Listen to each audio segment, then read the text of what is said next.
Hello बच्चों, कैसे हैं आप लोग। Welcome back to my YouTube channel chemistry with बाके। तो आज के हम इस लेक्चर में पढ़ने वाले हैं बेंट रूल के बारे में। छोटा सा लेक्चर है, समझाने वाली बात है इसमें, ठीक है। तो ध्यान से पढ़ेंगे और मैं आशा करता हूँ कि आपको मेरी आवाज़ ठीक से सुनाई दे रही होगी, वीडियो एकदम क्लियर दिखाई दे रही होगी। तो ऐसा मानते हो अपन अपने लेक्चर में आगे बढ़ते हैं, ठीक है। तो देखते हैं क्या है इस लेक्चर में। तो हम इस लेक्चर में पढ़ने वाले हैं बेंट रूल के बारे में, ठीक है। कंप्लीट नोट्स है मेरे पास, यहाँ से आप स्क्रीनशॉट्स भी ले सकते हो वीडियो को पॉज करके, या फिर डायरेक्टली आप हमारे टेलीग्राम चैनल पर भी जा सकते हो, इंस्टाग्राम पर डायरेक्टली डीएम कर सकते हो फॉर नोट्स, ठीक है, या फॉर अदर इंक्वायरीज, ठीक है। तो चालू करते हैं अपन bent rule. What is bent rule, ठीक है। तो इस जैसा कि मैंने यहाँ पर लिख रखा है कि इस रूल के अकॉर्डिंग जो हायर नेगेटिव एलिमेंट्स होते हैं ये एक ऐसे ऑर्बिटल है, ये एक ऐसे ऑर्बिटल को ऑक्यूपाई करने का नेचर रखते हैं जिनमें प्रतिशत एस लक्षण, परसेंटेज एस कैरेक्टर क्या हो, कंपैरेटिवली क्या हो, कम हो। ऐसे ऑर्बिटल्स को क्या करता है, ऑक्यूपाई करने का क्या करता है, नेचर अपने पास में रखते हैं। अब किस तरीके से रखते हैं इस चीज़ को जानने के लिए अपन देखो एग्जांपल्स के थ्रू भी समझेंगे इस चीज़ को, ठीक है। तो क्या है कि ऑर्बिटल्स में परसेंटेज एस कैरेक्टर में कमी के साथ साथ बॉन्ड एंगल की वैल्यू में भी क्या आती है बेटा, कमी आती है। कैसे आती है यहाँ पर मैं आपको बताता हूँ। जैसे कि सपोज करो कि हाइब्रिडाइजेशन, जैसे आपके पास sp है, आपके पास हाइब्रिडाइजेशन sp2 है, आपके पास sp3 है, ठीक है। तो sp का आपको ध्यान में रखना है, परसेंटेज s कैरेक्टर कितना होता है 50%, sp2 का 33.33% होता है, sp3 का 25% होता है। और sp का आप बॉन्ड एंगल पता आप जानते हो 180 डिग्री रहता है, sp2 का 120 डिग्री रहता है और sp3 का 109 डिग्री 5 मिनट रहता है, ठीक है। फॉर एग्जांपल मैं अगर अपन बात करूं CH2F2 में सेंट्रल एटम का हाइब्रिडाइजेशन sp3 पाया जाता है। आपको पता है इसका हाइब्रिडाइजेशन जब आप निकालोगे तो आपका sp3 मिलेगा। काफ़ी बार, बहुत बार हाइब्रिडाइजेशन निकालना सिखा के आ रहा हूँ पीछे से, ठीक है, कैसे निकालते हैं कैसे करते हैं, ठीक है, सारी चीज़ें। लेकिन CH2F2 की बात हुई, लेकिन F2 की जो En है, En मतलब इलेक्ट्रोनेगेटिविटी जो होती है वो हाइड्रोजन के कंपेयर में क्या होती है, ज़्यादा। ऑब्वियसली हाइड्रोजन के कंपेयर में तो फ्लोरीन क्या होगा, ज़्यादा होगा, क्योंकि हैलोजन ग्रुप है कौन, फ्लोरीन।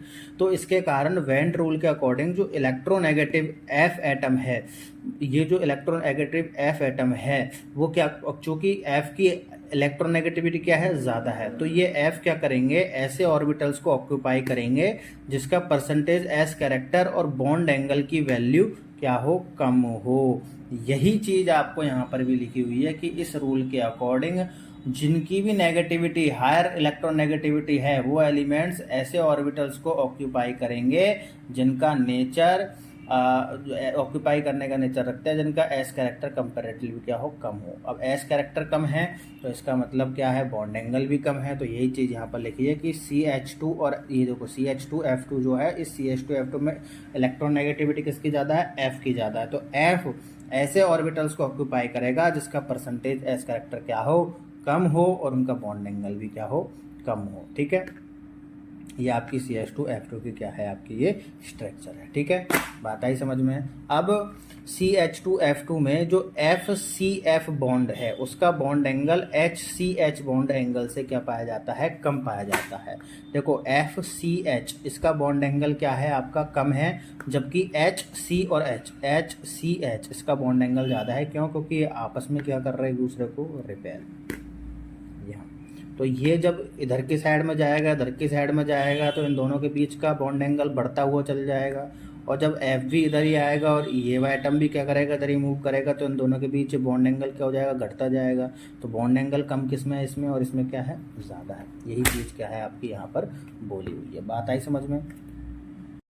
देखो यहाँ पर भी ये चीज़ है अपने पास कि sp3 डिहाइब्रिडाइजेशन के द्वारा जो बनने वाला जो ट्राइगोनल बाइपिरामिडल यानी कि जो TVP होता है, जो TVP ज्योमेट्री का फॉर्मेशन कुछ एटॉमिक ऑर्बिटल्स के कॉम्बिनेशन से होता है। कौन कौन से एटॉमिक ऑर्बिटल के कॉम्बिनेशन से होता है, sp3 डिहाइब्रिडाइजेशन में जो TVP बनता है, TVP ट्राइगोनल बाइपिरामिडल, ये जो बनता है आपकी ज्योमेट्री बनती है किस किस ऑर्बिटल्स के कॉम्बिनेशन से बनती है, वो x px py pz और dz स्क्वायर, इससे क्या होती है, ये बनती है।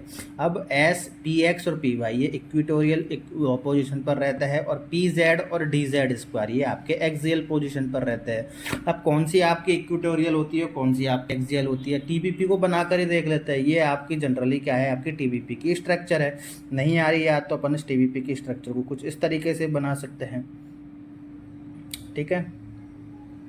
ये देखो अब आ गई याद, ये टीवीपी की स्ट्रक्चर है। तो ये टीवीपी है, इसके बीच का कोण 120 डिग्री होता है, इसका 90 डिग्री।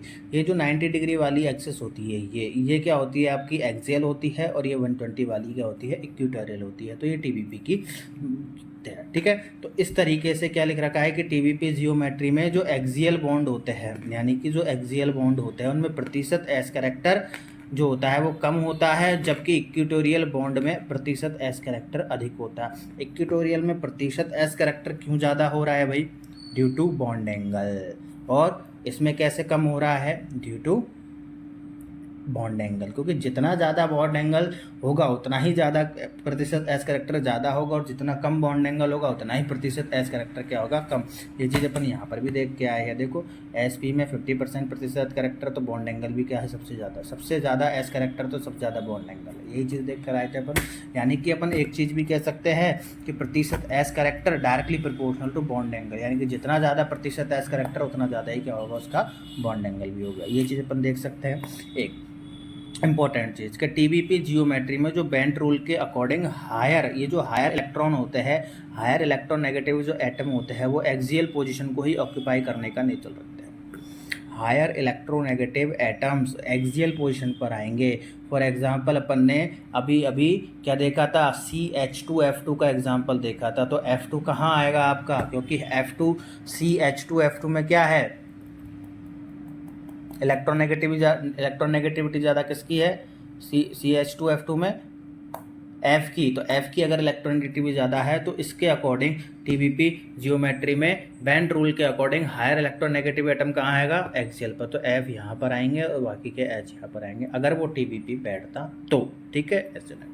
अब क्या बोल रहा है कि हायर इलेक्ट्रॉन नेगेटिविटी के टीबीपी जियोमेट्री की एक्सियल पोजीशन को ऑक्यूपाई करने का क्या करते हैं?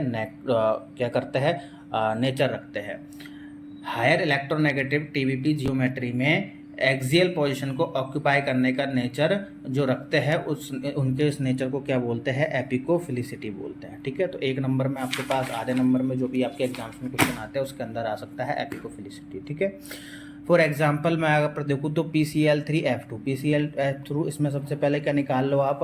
हाइब्रिडाइजेशन निकाल लो। इसका क्या है? तो हाइब्रिडाइजेशन निकालोगे तो देखो हाइब्रिडाइजेशन निकालोगे तो इसका हाइब्रिडाइजेशन निकालोगे नंबर ऑफ हाइब्रिड ऑर्बिटल से। किससे निकाल लोगे? नंबर ऑफ हाइब्रिड ऑर्बिटल से। मैं देखो ये चीज़ कितनी बार समझाता हुआ आ रहा हूँ, मैं क्या करता आ रहा हूँ?